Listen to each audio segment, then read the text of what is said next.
right, here's the deal. Today's actually the first day of spring, and it feels like it. I'm in shorts for the first time in a long time, and it feels really good.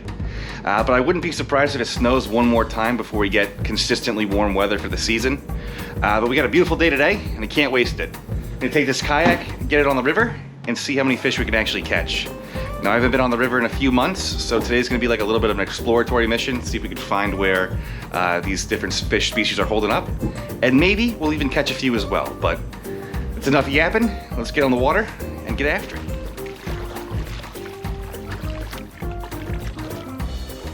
Oh, feels good to be back out on the water.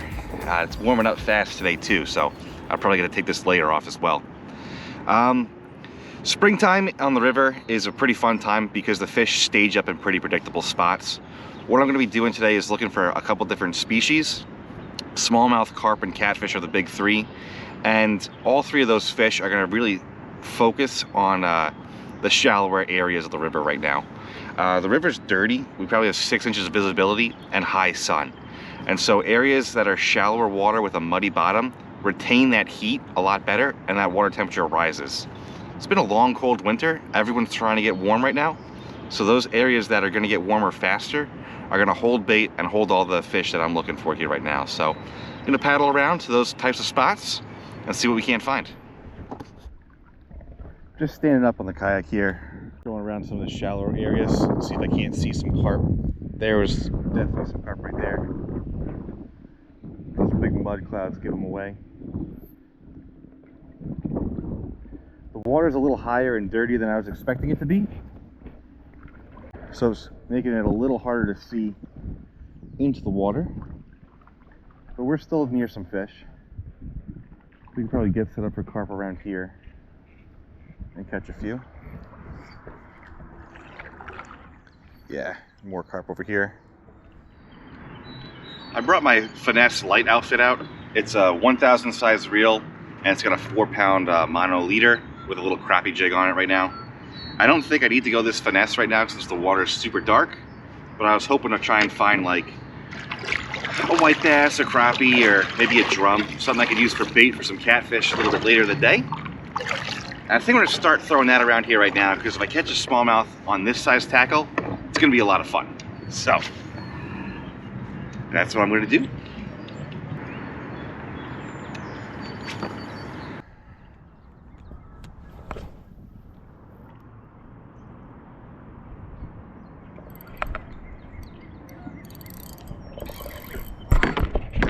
I got a snag. Nope. Well, I think I accidentally snagged the carp. And it's on the ultralight.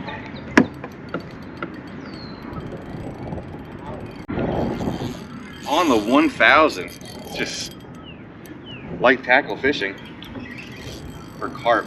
I guess it's still cold water because a fish this big normally would dump this reel out almost all the line. He's just kind of acting like a log. Is it a log? It's because he's got a log on him.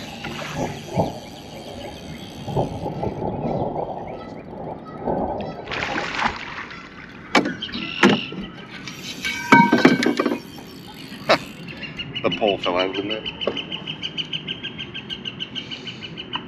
Of course that's gonna happen.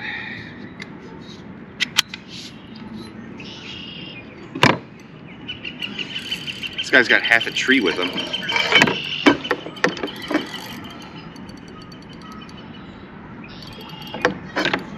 He's not huge. He's in the net. It's actually a really good sized carp for this light tackle. I did snag him, which sucks. I wasn't trying to do that. Alright. Back, that's it.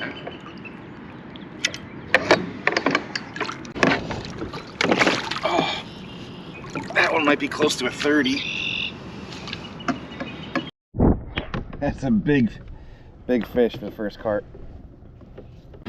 Yeah, I unfortunately snagged this big fish in the top fin, but got it in pretty quick. This is just a heavy fish. I'm calling it 30. Gonna get it back pretty fast. She swam off strong. Hopefully we can get one of those to eat and get a legitimate catch. That's still pretty fun right out of the gate like that. Just looking for where the carp are. Oftentimes, if you could find where the carp are, the other species that you're looking for are going to be in the same general area. Carp are a good indicator fish. I wasn't going to start out carp fishing. I was going to kind of use that as a fallback for a little bit later in the day when things warmed up. But there's people in the area that I was expecting to go smallmouth fishing in, so I'll let them fish there, and I'll start with carp. No big deal. The carp that I saw right before were around this corner, pretty close to the wood structure, which makes sense. It's like 8 inches deep right there. So I don't want to go too close to that right now. I don't want to spook them up. I want to come all the way around and go anchor up on that peninsula island there and cast baits this way. I think that'll give me a much better chance at actually hooking up without spooking the entire school. Actually, just thinking about it, I'm going to throw out some chum while I'm floating past it. Get everybody fired up, get them one eat. Yeah, there's still fish here. You don't want too much chum because you want them to go find your bait, but you want them to stick around, and I think I might have scared them. All right, so here's what we've done. I've taken the kayak and I've pulled it up onto this little island peninsula. I'm gonna get my baits casted out to that area that I just chummed. I just like this style of fishing better when the wind and current are going in opposite directions. When you're fishing for carp, you don't want your baits sliding around on the bottom. You want them perfectly stationary. And I don't think I'll be able to keep my boat still enough to pull that off from being in the boat. So I pulled it here, and this is what we're gonna do. One thing that we got going on right now is high water, and so the ground is super soft, super mucky. What I've done is I've thrown a lot of sticks down right here in this area that I'm gonna be walking on mostly. And what these sticks do is kind of act like a snowshoe. As I walk here, it kind of distributes my whole weight so I don't sink in up to my knees. I'm gonna throw some more sticks on here, make it a little better, but I'm gonna get some rods casted out first, and hopefully it doesn't take too long to get a carp to eat one of those baits.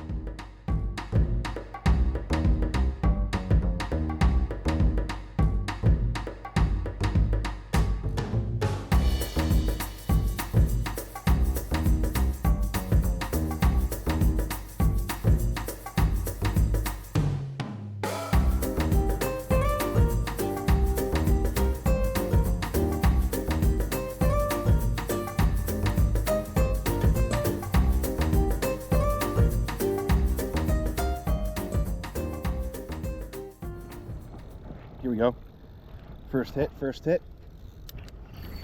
Fish on. Didn't take long at all. I don't know. He's probably gonna get his other line.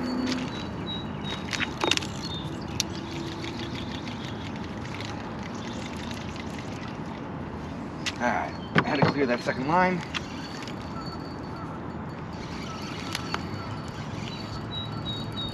I don't know how big it is. It's fighting good though. Not a bad one at all.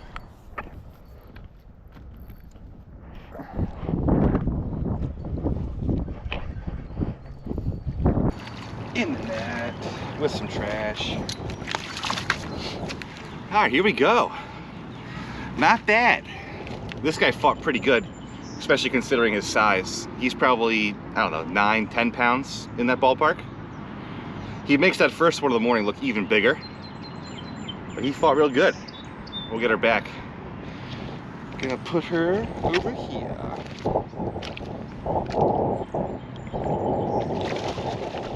All right, here we go. This one either just had a swim through or has a fish on it. Fish on it.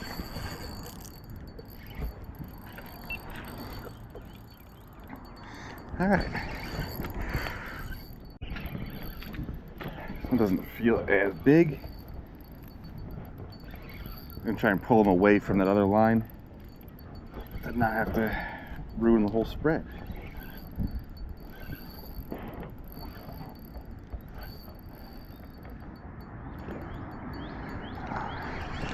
He's actually a better fish than I thought. I was walking over here to show this other fish, and I just stepped in a muskrat hole up to my knee. My boot is full of water, but I'm having a good time. The carp are biting. These nice little golden fish sure are fun. This guy fought pretty hard for being how small he is. He might be 5 or 6. Pounder. No, carp. There she goes. We're on them. We found the right school. Sometimes in the springtime you find a school of carp that's still a little lethargic and not really in the mood to eat. These guys are definitely eating. We've gotten a few bites pretty quick, and as I was releasing that last fish, I had a fish swim through both of my lines. I don't think they were actual bites, but they were just swim-throughs. Pretty cool. We're definitely on some fish here right now, and I love that. Now, I love carp. I think it's a super fun fish to catch. They fight really hard, and oftentimes they bite when some of the other species are not really in the mood to do so. But a lot of guys around here especially don't really enjoy catching carp. I get it. But whether you're a catfish guy, a walleye guy, bass guy, pike or muskie, it still serves you well to locate where the carp are, especially in the springtime. The reason I say that is as the water temperatures rise in the spring, everything moves shallower. But it's not like every shallow spot is the same. It's you're really looking for the warmer water. And if you don't have a fish finder, or you're going to a new area that you don't know like where the fish are, carp are a lot easier to see than one muskie. There's a lot more carp, obviously, than anything else. So you can see those fish very quickly. You see, okay, if there's fish holding in this water, this must be warmer. I should be casting around here depending on the species that I'm looking for. And it just kind of shows you where the life in the river is at that time. So even if you're not a carp guy, you don't want to catch one on rod and reel, finding where those fish are, especially the active ones, will serve you really well to catch whatever you're kind of after. And we're going to use that theory in practice, because I'm going to pivot off this spot and go see if we can't catch some catfish in a little bit. But we'll try and get 1 or 2 more carp and see what happens. That's a run. Wow. That's a better fish. Straighten you up.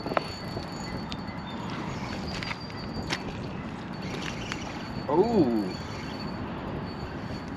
I don't know if you can see that far out there, but my fish is running and touching other fish and spooking them, and they're jumping out of the water, which is pretty cool.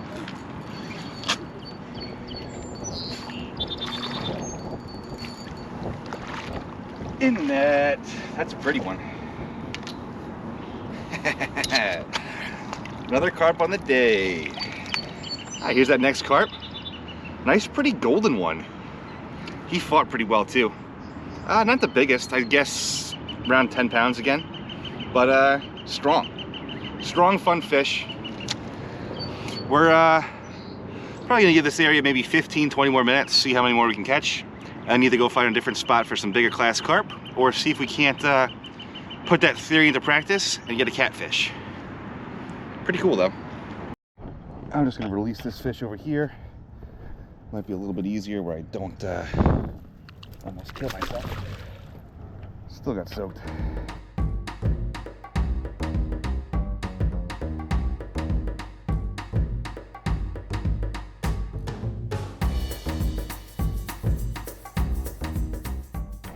I don't know if this is from a fish doing this or if it's from the wind. I just had the line come off this reel.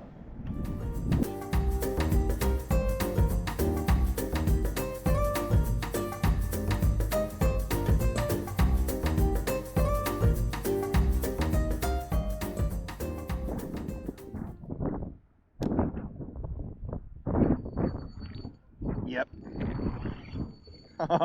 He didn't pull a big screaming runoff. He was just sitting on it.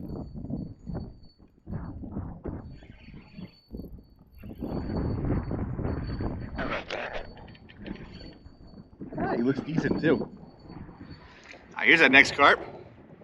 Definitely bigger than the last few. I was saying 20 when I was out in the water. It looked bigger out there. I don't think he's actually 20, but he's probably 12 to 15. He's just not as thick, you know. He's a little bit thinner bellied. Fun stuff though. This guy didn't like eat it and make a big screaming run like they normally do. He just kind of sat on top of it. And I timed it out perfect where we actually connected on him. Most times that happens, you miss them, but not this guy. Pretty cool. We'll let this one go. All right, we're back on the river. I had to leave a little early yesterday to go do some family stuff, but we're back here and looking for some more fish. It's crazy how much of a difference one day can make. Yesterday was like 73 and high sun, and today is 48 with a lot of wind. So what I'm gonna be doing is using these islands on the river as a windbreak. I'm gonna set up on the back side just so I don't get blown around in this light kayak. I was gonna go fish for smallmouth and catfish and stuff too this weekend, but it's just not looking like that's gonna happen. And that's perfectly fine. You know, you come out here with a plan of what you're trying to do, but sometimes it's just not gonna happen. So you gotta stay adaptable and just take whatever the river can give you. And right now we're gonna be going for carp, because that seems to be what's actually biting and willing to eat. And carp are fun. Carp are a lot of fun.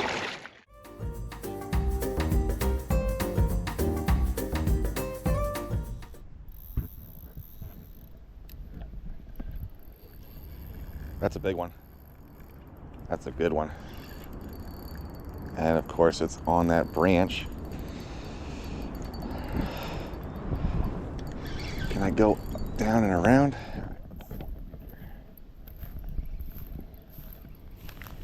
Where on that branch am I? Get it? That's a really good one.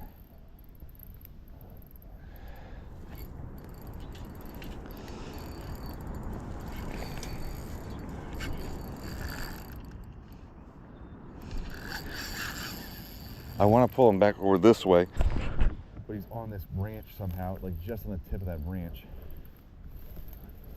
I don't see how it is. I can't pop it off.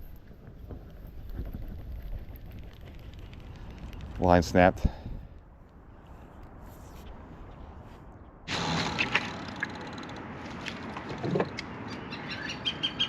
Ah, small guy. Nothing like that last one we just lost.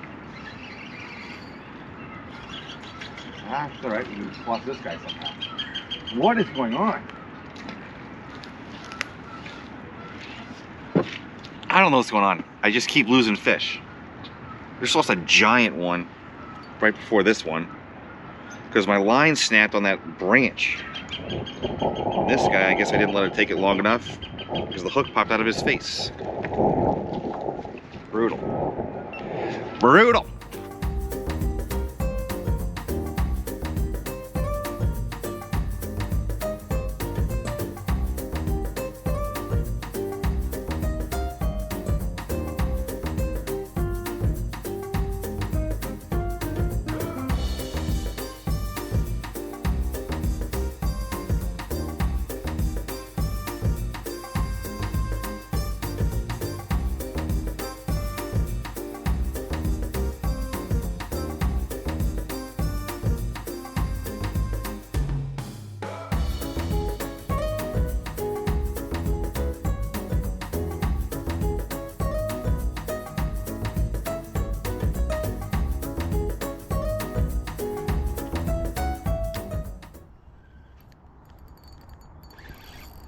All right, we got one.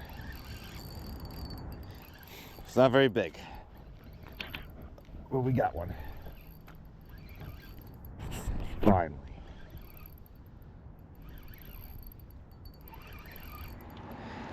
All right, here we go. Finally got a fish at this island.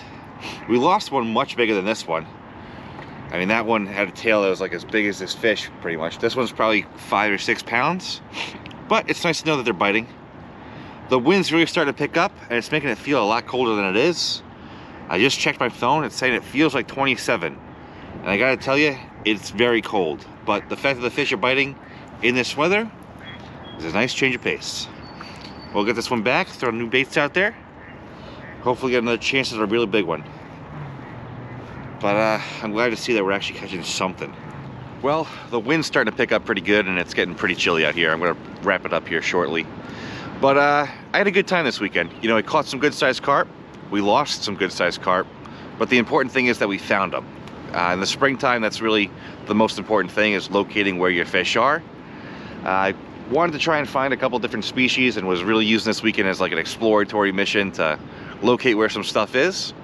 I think we did that, and we caught some good sized carp along the way. I really appreciate you guys watching and hope to catch you guys next time when we're back on the water. Let's actually catch one more fish.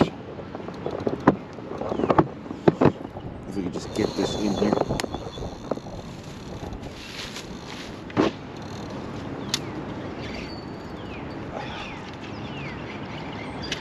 Missed it. All right, appreciate you guys watching. Till next time.